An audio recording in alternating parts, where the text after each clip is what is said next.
Howdy friends. So today I'm going to try to sell you a trilogy, especially if you're not a fantasy reader and you're trying to get into fantasy, or maybe you're even not trying to get into fantasy. I want to make a case for a series, and that is the Bloodsworn trilogy by John Gwynne. John Gwynne is a historian, and he writes like one more than he writes like a fantasy writer.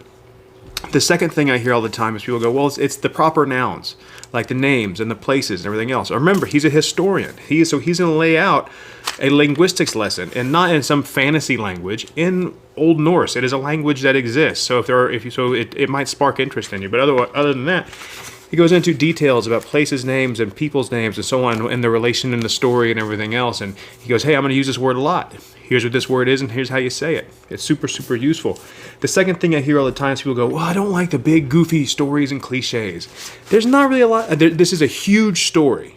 There's a huge story happening around, but at its core, this story is about someone's longing for finding their own place in the world. So a mother looking for revenge, a lover trying to revenge herself about a broken heart and everything else. These are very human stories. There are big things happening around them that's heavily tied in with Norse mythology, but this is very, very much a wonderful beginner fantasy series. It's more of a thriller than it is a fantasy epic. So please, the Bloodsworn trilogy by John Gwynne.